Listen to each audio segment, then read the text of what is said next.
Hello, everyone, and welcome to Radical Thinker, the place where we are challenging always Western media narratives. Today, 1st of April 2026, and this is my update for the past 2 days, day 31st and day 42 of the American or Israeli war imposed on the Islamic Republic of Iran. Since we talked last time, 2 days ago, a lot of things have happened. Fortunately, until this moment, we didn't witness U.S. ground invasion in Iran. This doesn't mean that it will not happen, but probably it's still being planned, or probably someone in Pentagon still has second thoughts about doing it, about going to action, and probably there is a lot of pressure mounting for Trump and for his administration in the White House to be very careful how they are going to deal with this situation, and to be very sure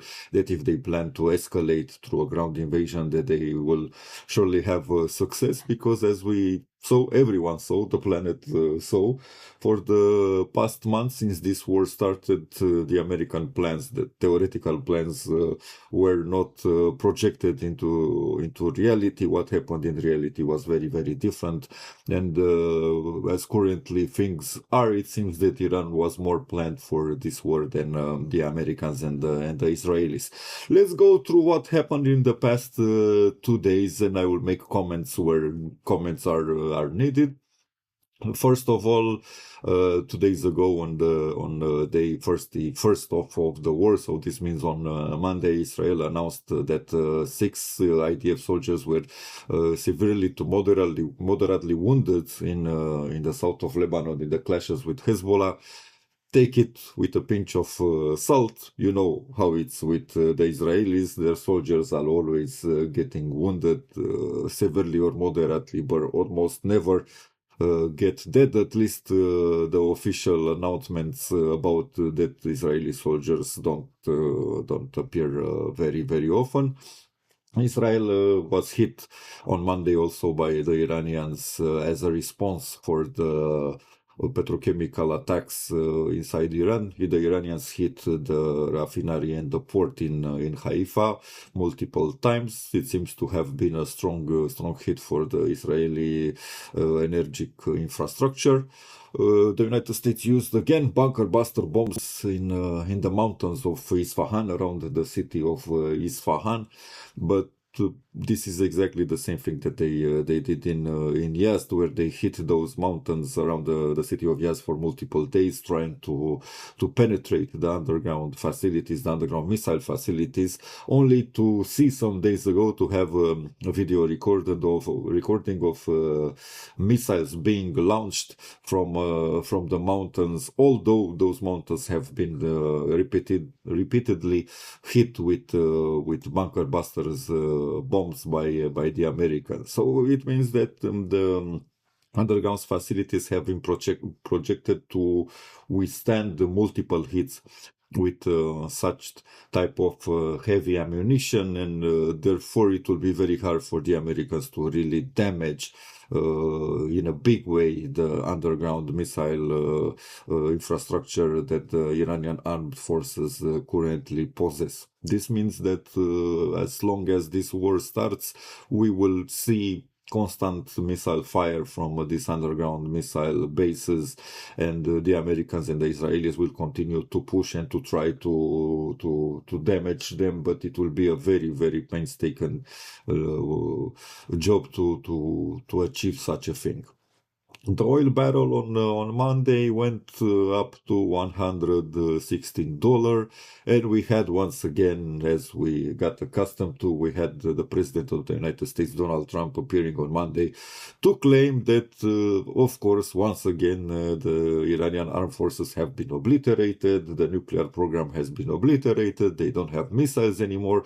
The regime has been changed, and currently there is some talks between the American side and the Iranian side to finish the war, and the regime change has occurred, and the West and the propaganda, Western media, it's mean, and they don't want to accept that the Americans won this war. Basically, Trump tries to contain the oil markets and the international economical markets with statements, thinking that his statements will be taken as universal truth, and this will lead to a stabilization of the stocks and of the oil markets. I think that doesn't seem to happen, because since yesterday the oil barrel has been constantly at $116 and doesn't seem to drop down, and we are just on Wednesday, so we are half in this week. Let's see how things are going to evaluate. The Houthis have shot again last night a missile. Their involvement currently it's limited, but this doesn't mean that they are that in the near future their involvement will be at the same level. My estimation is that if the United States and the Israelis are going to escalate, then Ansarullah from Yemen, they are going to ramp up their involvement, in fact, in this war, and we will see more operation from their side. Once again, Trump, again, he has a beef with Western countries and with NATO. He is claiming that everyone can go to the street, to the Strait of Hormuz. They can claim it, they can cross with ships there, and nothing will happen. But everyone is a coward, and only the United States can have success in this field. The guy is completely lunatic. He doesn't seem to be very well informed, or if he is informed accurately about what happens in the Middle East, probably he is trying to create a parallel reality, as I said, in order to control the stocks market and to prevent a bigger worldwide economical damage than what has been occurring for the past weeks. We saw also the Prime Minister of Germany criticizing the American and Israeli actions.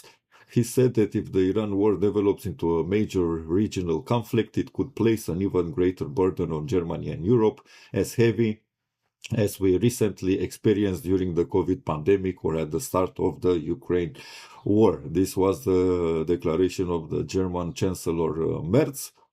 But I will just remind you one thing, that the same Chancellor of Germany, Mr. Merz, was saying last year in June that the Americans and the Israelis are doing the dirty work for all of us when they started to bomb and to kill Iranian people in June 2025 during the 12-day war.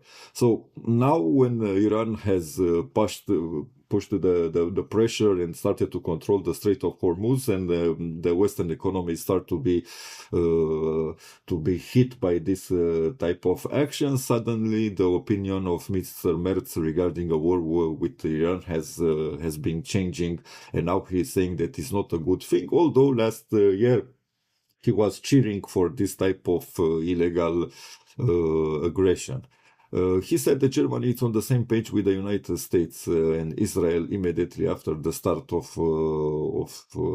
the war, but now he's changing his rhetoric. We also saw the fact that France, Spain, of course, but it seems that also Italy, that they have denied the Americans the use of their space for American airplanes to pass and go to the Middle East to participate in the war against Iran. So we are witnessing a wider and wider united front in the west of Europe against this war of aggression against Iran, not because they are caring so much for the Iranian people. Of course, they don't care. But Iran has the edge here, and they can control the Strait of Hormuz. And when they are controlling the Strait of Hormuz, they can really hit hard Western economies, which already are not doing so well for the past years, especially since they had the bright idea of supporting the American proxy war in Ukraine against Russia, and they dropped the cheap and reliable energy resources coming from Russia. So if Europe was not already in a hard situation, now even in a bigger economical mess, which doesn't seem to improve in the near future. On contrary, the rhetoric from Washington, at least for the past 2 days, has been one leading to the idea that they are going to wrap up the war probably in 1 or 2 weeks. I'm a little bit skeptic about that. In my opinion, this is once again a game. All their declarations are meant to control the stocks, to control the markets, when in reality they are planning for at least one type of more one or more types of ground operation on Iranian territory. Maybe on the islands in the Persian Gulf, be it Hark, Kesh, Abu Musa, or other strategic islands in the Persian Gulf. If not, they will probably try either going to Bandar el Abbas in the south of in the south of Iran, or they are going to try to take the Charbahar port, which is also a strategic location. I'm sure that the Iranian armed forces, they have planned very well for this type of operation, and they are not going to make an easy life for the Americans if they are going to be willing to go on this path and to attempt ground operation inside Iran. But my expectation is that this type of plans have not been cancelled, and that they are still preparing. They are sending U.S. Marines. They are sending amphibious vessels to the region. So this goes completely against the statements coming from Donald Trump and from other U.S. officials that they want to wrap up the war in like 2 weeks, and that they are not caring anymore for the Strait of Hormuz. I think Trump is under a lot of pressure, and he wants to have a clear and fast operation to claim victory. Although this type of ground invasion most probably will lead to a new type of escalation, and will make this war even more problematic, not only for the Middle Eastern region, for West Asia, but also for all the world, for the international community, be it the countries in Far Asia or Europe or even Latin America or Africa. This type of war in the Middle East is going to, it's already affecting everyone. So take with a pinch of salt what the Americans are saying, especially when you are going to see the orange clown in Washington claiming things, while you are seeing the American forces doing something completely different. Today, 1st of April, probably in the evening, we are going to start to see the beginning of another type of military operation from the Iranian side. They announced yesterday that they are going to hit most of the American businesses, important businesses in the Middle East, the headquarters of big companies like IBM, Apple, Tesla in the Middle East. They are going to hit these companies because they are claiming that these companies are supporting the war effort of the American army and of the American administration, and they are helping in hitting the Iranian territory with the use of their AI capabilities, which have been provided to the American army. Only, for example, if we are going to talk about Starlink coming from Elon Musk and his companies, Starlink has been used in Ukraine to help the Ukrainian army, and also has been used in January in Iran during those so-called protests to activate certain cells controlled by the Americans and the Mossad in order to disrupt the peace inside the Iranian society, and to lead to violent protests, if we can call them protests. Insurrections, which probably, if they weren't controlled and stopped at that time, they would have gradually developed into a Syrian type of scenario, into a civil war, which would have lasted for years, leading sooner or later to the destruction of the Iranian state as a whole, and we would have witnessed the chopping of Iran into multiple smaller states, chopped on the basis of ethnicity and religion and other factors, because this is the colonial mindset of the Americans and of the Israelis, and not only them. The same applies for the British. The same applies for the French. They always wanted to destroy bigger countries in West Asia and to cut them into small parts, to make them small, weak, and unable to project power, to project influence, to develop scientifically, militarily, and economically.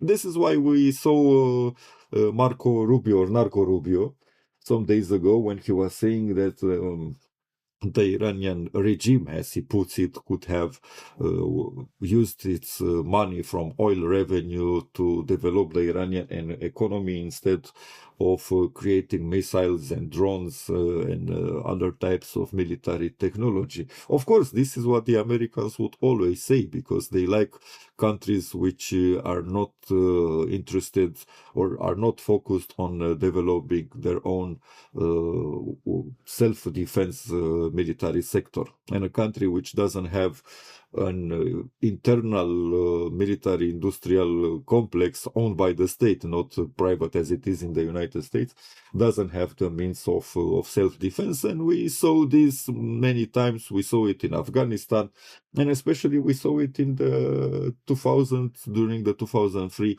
invasion of Iraq. Iraq was a country who always bought a lot of weapons from foreign countries, at some point from the Americans, mostly from the Soviet Union and from the Russian Federation later in the 90s, but they never went full force into developing their own military industrial complex, into developing their own missiles, into developing their own military capabilities.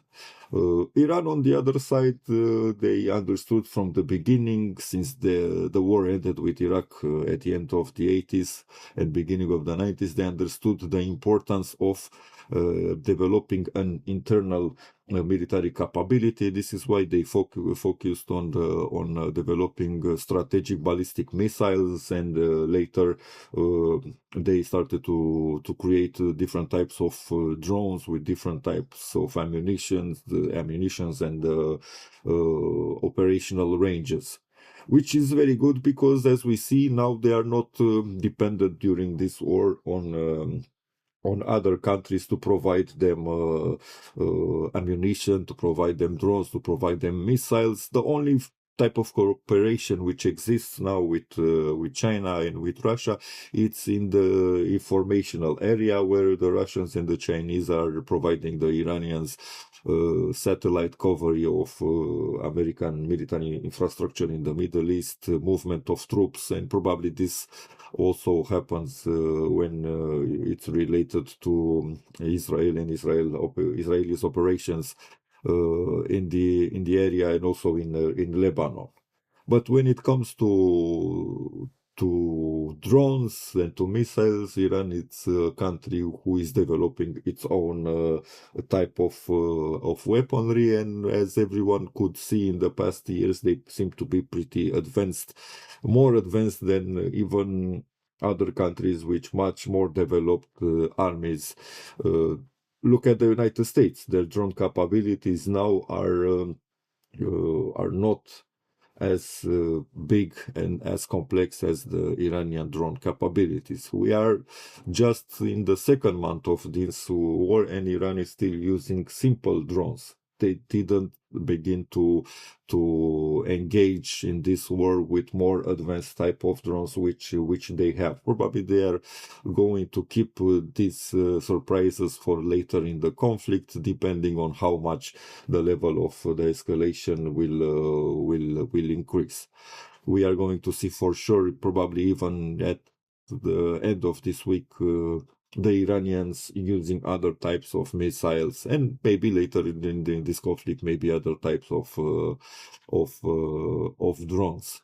Before closing, I want to read a short text from a Vietnamese guy that I found on Twitter, and I found his post very interesting and very realistic about the current situation. He says, Trump is not America gone wrong. He is America gone honest. A nation built on stolen land, slave labor, permanent war, and industrial myth was never going to age into wisdom. It was always going to rot into narcissism. It was always going to confuse bullying with leadership. It was always going to mistake wealth for virtue and violence for destiny. Trump is that rot speaking in capital letters. And I think he puts it very well, this guy, Sonny Tang. Because some people in the West have this opinion that, yeah, everything happened, everything that is wrong is because of Trump. Trump, it's a madman, it's a crazy guy, he's like the new type of Western dictator who has lost his mind, his control, and he is dragging the United States into the abyss. But no, Trump is not doing anything new. I mean, types of wars like this in the Middle East have been done by other U.S. administration. You had Bush, later you had Obama, continuing to a certain extent the U.S. military involvement in the Middle East. You had Biden starting the proxy war in Ukraine. You had a lot of wars started by the United States for oil resources, for geostrategical purposes, but mostly for the interest of Israel. Many wars in the Middle East that have happened since the 2000s, be it the Iraqi invasion in 2003, being the coup d'etat which turned into a civil war in Syria from 2011 to 2024. All of them were created by the CIA and armed, fueled by the Pentagon for years and years, not for a strategic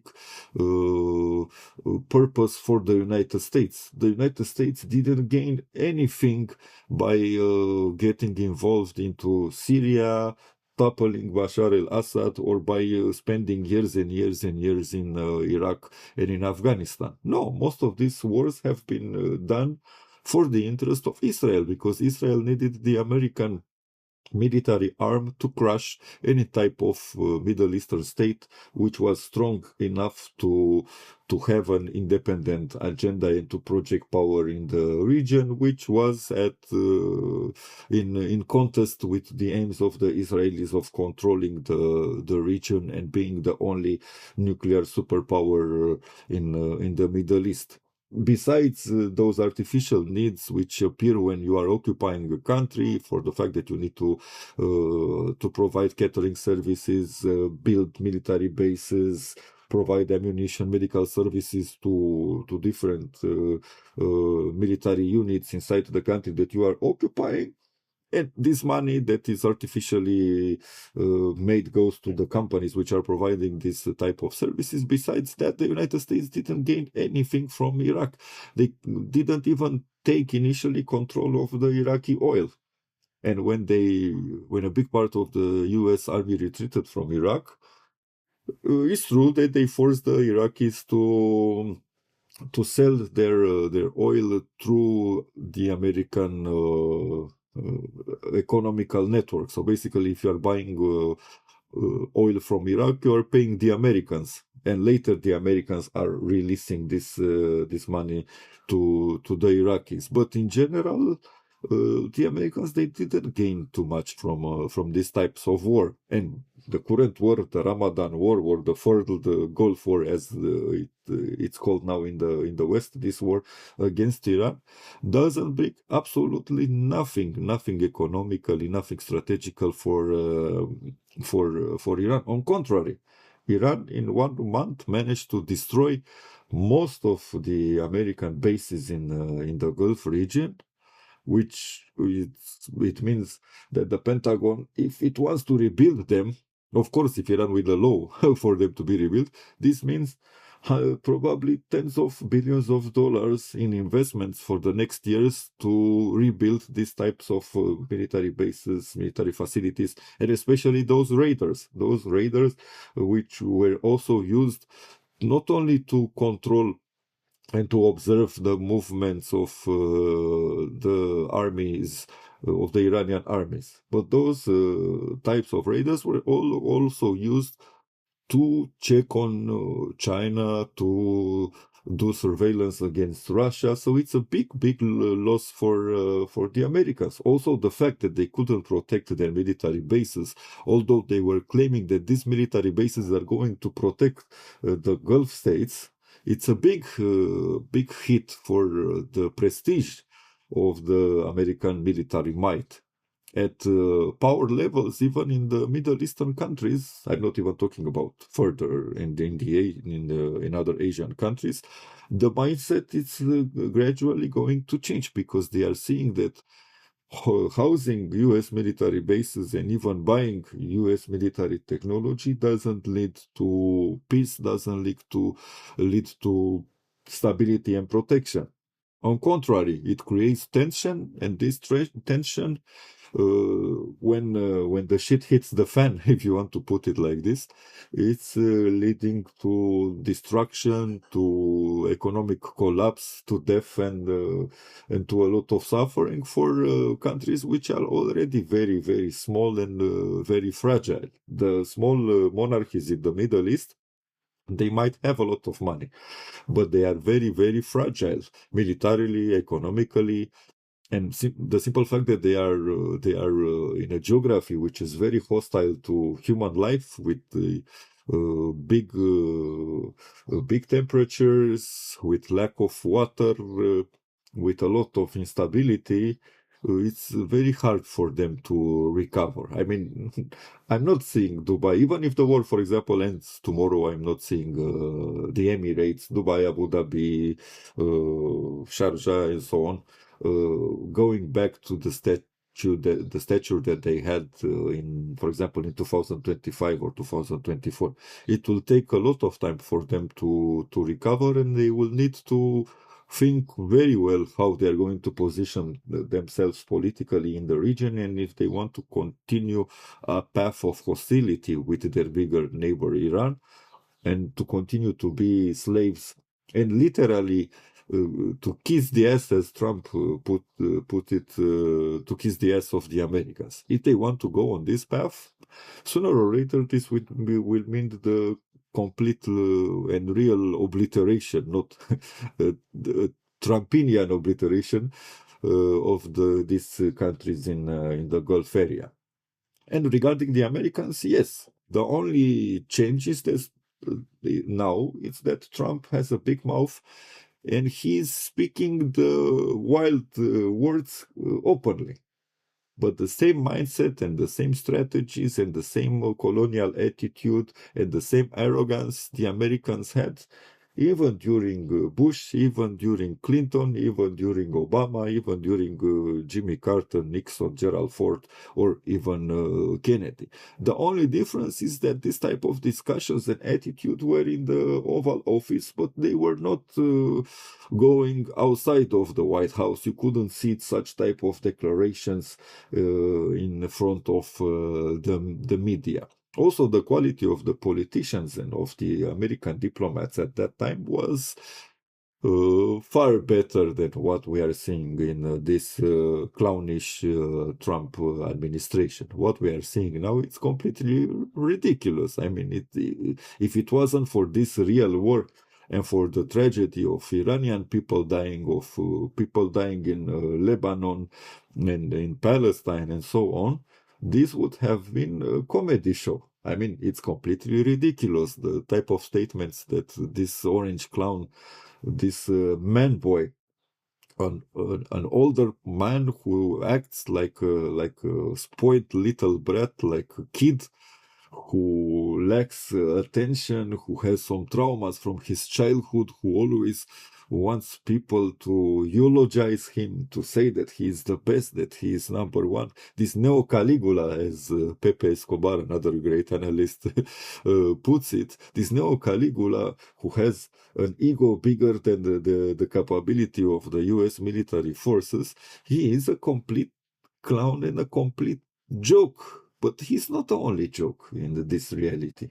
Look at European leaders. Look at what the European Union is showing to the world in terms of leadership and of political personalities. You have this complete idiot chancellor of Germany, Merz, which is not an improvement compared to Scholz. Remember that Scholz, some years ago, he was in the White House in a visit near Joe Biden, and Joe Biden was saying how, if needed, they are going to stop the energy transfer on the Russian German South Stream infrastructure.